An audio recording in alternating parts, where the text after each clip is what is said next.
दुख का सिमरन सब करें, सुख का करे न कोई, और जो दुख का सिमरन करे तो सुख काहे को होए।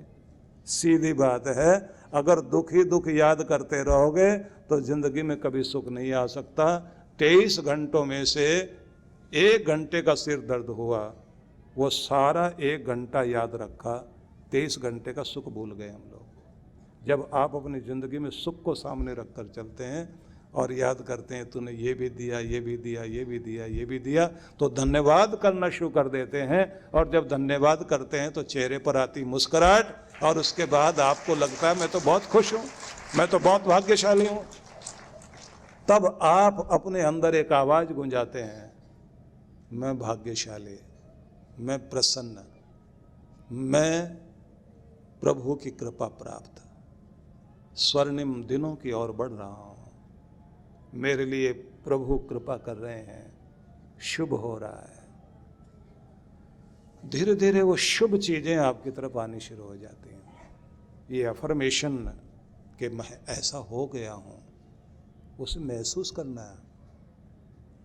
इसलिए वहाँ बोला जाता अजरोहम नित्योहम शिवोहम शाश्वतोहम,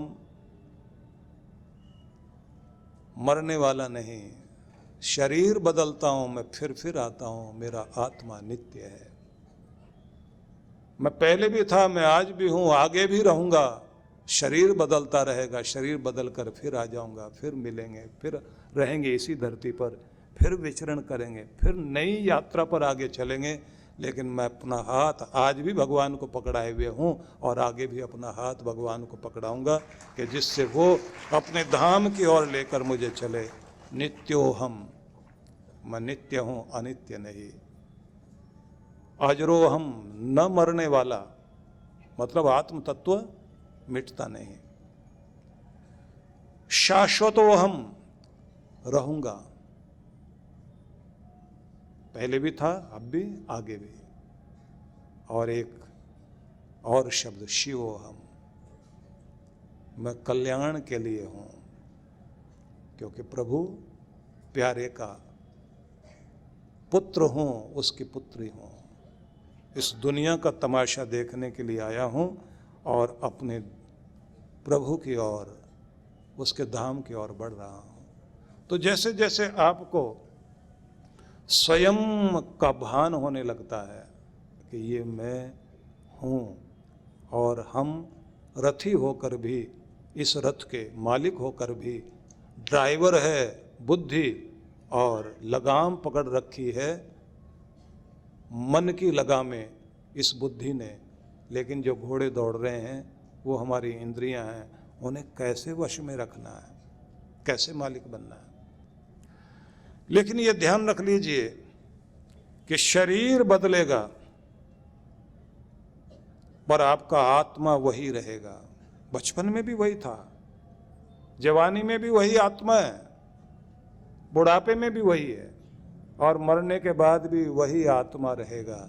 बस बीच का पर्दा गिरेगा और नया पर्दा उठेगा। रंगमंच पर फिर दुनिया के हम लोग आएंगे, नई कहानी लेकर आएंगे। राजा बनकर आए या रंक बनकर आए, आएंगे जरूर। लेकिन ये बात भी याद रखनी है, पूरे नगर को देखिए, बड़े बड़े मॉल हैं, इसमें सिनेमा घर भी हैं, बड़ी बड़ी दुकानें हैं, सजावट की चीजें हैं, लेकिन एक तरफ शमशान घाट भी है, उससे भी याद रखना है। ये मेरी बस्ती, यहाँ मैं रहता हूँ और यहाँ जाके बसना, आखिर में वहीं बसेंगे, वहीं हिसाब किताब होगा आखिर में। वो जो आपने सुना ना कि किसी साधु का कंबल लेकर के चोर भाग खड़ा हुआ और साधु पीछे पीछे भाग रहा था, तो थोड़ी दूर तक तो दोनों भागते रहे, लेकिन चोर घुस गया बस्ती की ओर और महात्मा चले गए शमशान की ओर। तो लोगों ने कहा महाराज जिधर चोर जा रहा उधर भागो ना पकड़ने के लिए, बस्ती की तरफ जाओ, शमशान की तरफ क्यों? बोले आखिर में यहीं आएगा, यहीं पकड़ूंगा उसको, दे मेरा कंबल, यहीं आएगा भाग करके, वहीं पकड़ लूंगा। क्योंकि आखिर में तो मौत पकड़कर वहीं पूछती है कि दे हिसाब, तुझे जो जो दिया गया था उसका उपयोग कैसे किया। बहुत सुंदर एक चिंतक हुए बर्नार्ड शॉ, बहुत प्यारे लेखक थे। उन्होंने कहा कि अगर दुनिया का कोई मालिक है और इंसान का हिसाब किताब रखता है तो वो क्या करता होगा, आखिर में क्या पूछेगा। कहता है कि पूछेगा कि मैंने तुझे अवसर दिया, सबसे कीमती चीज तुझे वक्त दिया, मैं तुझसे ये नहीं पूछूंगा कि तुझे धन दिया क्या किया उसका, मैं ये नहीं कहूंगा ये तन दिया था इसका उपयोग क्या किया, ये भी नहीं पूछूंगा परिवार दिया था उसका क्या किया, जिम्मेदारियां दी थी कैसे निभाई।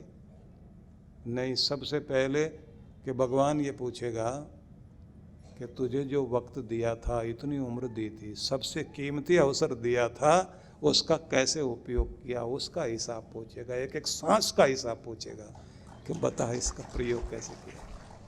और अगर उसका उपयोग किसी ने बढ़िया किया तो उसको कहेगा तू मेरा लाडला बच्चा, स्वर्ग में अधिकार है तेरा।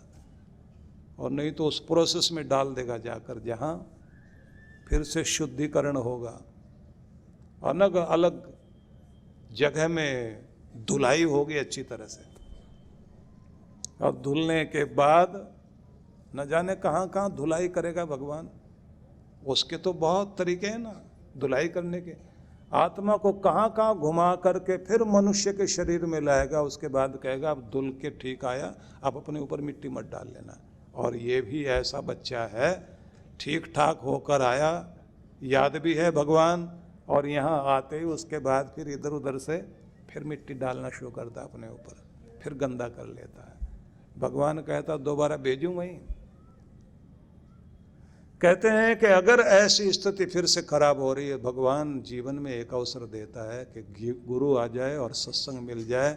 तो जब सत्संग मिलता है तो फिर भक्ति मिलती है, और जब भक्ति मिलती है तो भक्ति की गंगा में सुबह और शाम आदमी स्नान करे तो उससे उसका शुद्धिकरण होता है, वो अपने आप को धोता है, पवित्र रहता है। मैल लग भी जाए, मैल अपने आप लगती है, धोना खुद पड़ता है। गंदा अपने आप होता है आदमी, घर में धूल मिट्टी अपने आप आएगी, सफाई आपको करनी पड़ेगी। गंदा तो अपने आप मन होगा, लेकिन धोने के लिए सत्संग में जाना ही पड़ेगा, भजन पूजन करना ही पड़ेगा, वो तो आपको ध्यान रखना ही है। और जैसे हर सुबह उठकर सब किसी को अपनी शुद्धि करनी होती है, तो तन की शुद्धि करनी है, मंत्र बोलकर वाणी की शुद्धि करनी है, माथा झुका करके बुद्धि ठीक रहे इसकी प्रार्थना करनी है, और प्रार्थना करते करते भक्ति करते करते अपने आत्मा को भी शुद्ध करना है।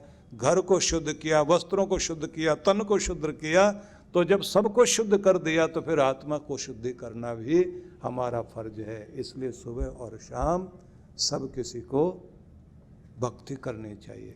भगवान शिव के जटाओं से गंगा बह रही है, उसका मतलब है भगवान कह रहे हैं हर किसी को अपने सिर के ऊपर गंगा जल, मतलब भक्ति का जल डालते रहना चाहिए, जिससे पवित्र बने रहें, और जो पवित्र बना रहेगा उसी का कल्याण होगा, वो उसकी शरण में बैठने के योग्य बनेगा। तो समझ में आया आपको? तो सदा न फूले तोरई और सदा न सावन होए, और सदा न यौवन थिर रहे और सदा न जीवे कोय। थोड़े समय के लिए दुनिया में हैं, तो जितने समय तक हैं उतने समय तक अपने एक एक क्षण का उपयोग करते हुए अपने जीवन को धन्य करने की कोशिश करनी चाहिए। अर्जुन ये कह रहे हैं स्थाने हृषिकेश तव प्रकृत्या जगत प्रहर्षति अनुरज्यते च। भगवान ये पूरा जगत आपको और आपकी लीलाओं को देखकर बहुत आनंदित और हर्षित हो रहा है, क्योंकि सारी सृष्टि आपका गुणगान कर रही है, चारों तरफ उत्सव उत्सव है। और इसमें जो प्रेम वाले लोग हैं, भक्ति वाले लोग हैं, आनंदित हो रहे हैं आपका गुणगान करते हुए, लेकिन जो दूसरे स्वभाव वाले लोग हैं वो बहुत भयभीत और दुखी हैं। तो आप इस बात से ये जरूर बात ले लीजिए, अगर जीवन में पूर्ण आनंद पाना चाहते हैं तो भगवान का गुणगान गाना सीखिए और धन्यवाद करना सीखिए, उसकी राजी में रजामंद रहना सीखिए। उसने जो कुछ दिया उसके प्रसाद को पाकर वाह वाह कहना शुरू कर दीजिए, आहा आहा नहीं। तो जो आहा कहेगा उसकी ज़िंदगी में वाह वाह है, और जो आहा भरेगा उसके जीवन में दर्द ही दर्द रहेगा। तो धन्यवादी बन जाइए। हवन भी करते हैं तो वहाँ भी स्वाहा स्वाहा बोलते हैं, सु आहा, जो कुछ मैंने कहा अच्छा कहा, अच्छा कहा, अच्छा कहा, अच्छा कह रहा हूँ, अच्छा कहते हुए अपना कल्याण करना चाहिए। आगे फिर एक और श्लोक आपको गीता का सुना रहा हूँ। ये 13वें अध्याय का 13वां श्लोक, 13 का 13। इसमें भगवान श्री कृष्ण ने घटघटवासी अंतर्यामी सर्वोच्च सत्ता का वर्णन करते हुए कहा, सर्वतः पाणिपादम तत् सर्वतोक्षि शिरोमुखम सर्वतः श्रुतिमल्लोके सर्वमावृत्य तिष्ठति। ईश्वर परम सत्ता सर्वव्यापी परब्रह्म परमेश्वर सर्वतः पाणिपादम, सब और उसके हाथ हैं, सब और उसके पांव हैं। सर्वतोक्षि, सब और आंखें, शिरो सिर, मुखम और मुंह, मतलब भगवान के हाथ पांव मुख नेत्र शरीर सब और है। सर्वतः श्रुतिमल्लोके, और सब और कान भी हैं।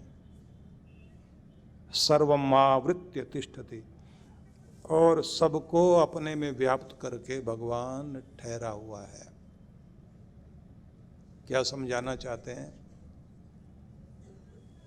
कि ऐसी कोई जगह नहीं जहां वो देख नहीं रहा, ऐसी कोई जगह नहीं जहां वो है नहीं,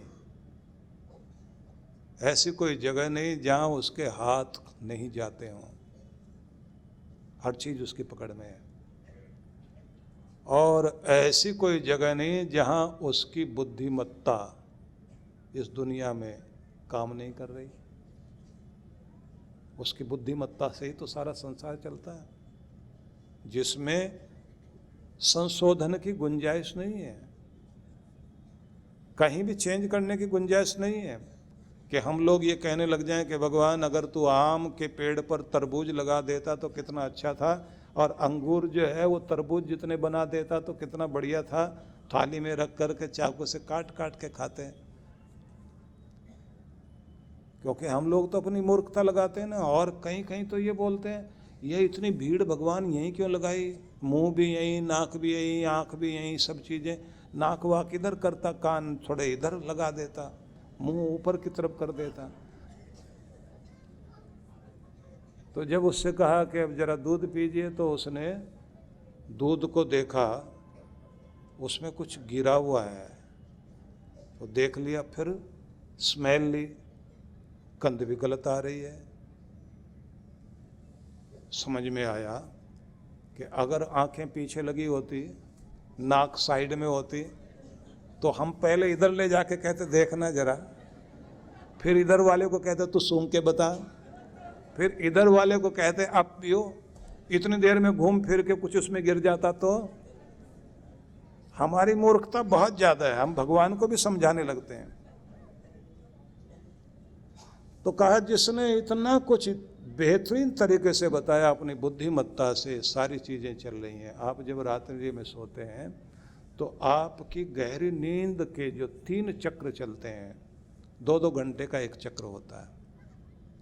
दूसरा चक्र जब पूरा हो रहा होता है ना, सोते सोते 4 घंटे हो जाते हैं, तो 2 घंटे बीतते ही आप दूसरे चक्र में प्रवेश करते हैं, और उस समय आपकी नींद बहुत गहरी हो जाती है। तो जब नींद गहरी हो जाती है तो उस समय आप विश्व शक्ति प्राप्त कर रहे होते हैं। ब्रह्मांड से आती हुई जो भी किरणें हैं वो सब आपके सिर से होकर पिट्यूटरी ग्लैंड और ये यहाँ से पीयूष ग्रंथि, पीनियल ग्लैंड, पिट्यूटरी ग्लैंड, इससे होती हुई सारी किरणें आपके शरीर में अंदर प्रवेश कर रही होती हैं और उस समय आपके जितने भी शरीर के पहले ब्रेन के सेल्स जो न्यूरॉन्स हैं आपके, उन सब में रिपेयरिंग शुरू होती है और पूरे शरीर की थकावट हटाई जा रही होती है, आपको नया बनाया जा रहा होता है।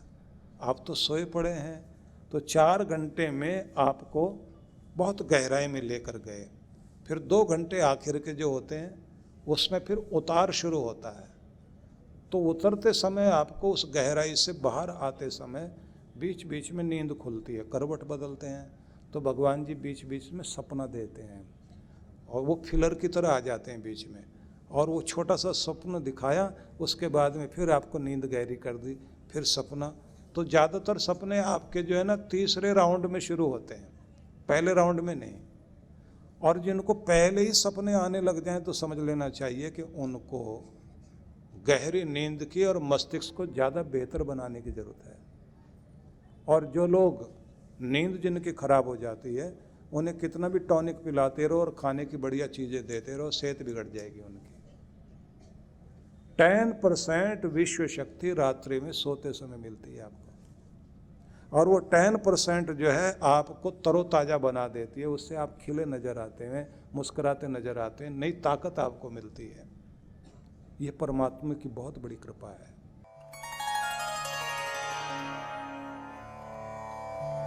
परम पूज्य श्री सुधांशु जी महाराज एवं डॉक्टर अर्चिका दीदी जी के पावन सानिध्य में विश्व जागृति मिशन पिछले कई वर्षों से जनहित को सुख समृद्धि एवं रिद्धि सिद्धि प्राप्त कराने हेतु गणेश लक्ष्मी महायज्ञ का आयोजन करता आ रहा है। इसी क्रम में इस वर्ष भी आनंदधाम आश्रम के पवित्र प्रांगण में 16 से 19 अक्टूबर 2024 तक 108 कुंडीय गणेश लक्ष्मी महायज्ञ आयोजित किया जा रहा है, जिसमें गणेश लक्ष्मी के महाजाप के साथ साथ मंत्राहुति विशेष रूप से होगी। साथ ही 17 अक्टूबर को वरदान सिद्धि साधना में सम्मिलित होकर देव गुरु कृपा प्राप्त करें। कार्यक्रम की रूपरेखा दिनांक 16 से 19 अक्टूबर 2024 प्रातः 8 बजे। विशेष कार्यक्रम 17 अक्टूबर वरदान सिद्धि साधना एवं शरद पूर्णिमा पर गुरु दर्शन। आयोजक विश्व जागृति मिशन। आप सपरिवार इस कार्यक्रम में सादर आमंत्रित हैं। आप घर बैठे भी यज्ञ में भाग ले सकते हैं। यज्ञ में यजमान बनने के लिए संपर्क करें। माता पिता एवं वृद्ध जनों के प्रति सम्मान व्यक्त करने का और हृदय से कृतज्ञता ज्ञापित करने का तथा अपने कार्यों से समाज व राष्ट्र को गौरवान्वित करने वाले अति विशिष्ट जनों के सम्मान का पर्व है श्रद्धा पर्व। परम पूज्य सद्गुरुदेव श्री सुधांशु जी महाराज एवं डॉक्टर अर्चिका दीदी जी के पावन सानिध्य में विश्व जागृति मिशन पिछले 27 वर्षों से श्रद्धा पर्व महोत्सव के अवसर पर अति विशिष्ट जनों को, जिनमें Shri Bandaru Dattatreya, doctor Harshvardhan, doctor Naresh Trehan, Shri Shivpal Gupta, Shri GP Bhagat जैसे अनेकों राष्ट्र व समाज सेवकों को सम्मानित करता आ रहा है। कार्यक्रम की रूपरेखा दिनांक 2 अक्टूबर 2024 प्रातः 10 बजे। स्थान आनंदधाम आश्रम बक्करवाला नई दिल्ली। आयोजक विश्व जागृति मिशन। संपर्क सूत्र। आप सपरिवार सादर आमंत्रित हैं।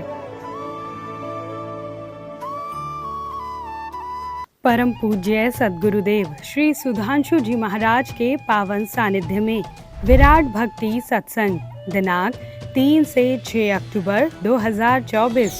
कार्यक्रम की रूपरेखा 3 अक्टूबर, समय शाम 4:30 से 7 बजे। 4 से 6 अक्टूबर, प्रातः 8:30 से 11 बजे, शाम 4:30 से 7 बजे। विशेष कार्यक्रम 6 अक्टूबर, मंत्र दीक्षा दोपहर 12:15 बजे। स्थान Rana heritage bypass road, Sirhind. आयोजक विश्व जागृति मिशन, सरहिंद मंडल। संपर्क सूत्र। आप सपरिवार सादर आमंत्रित हैं।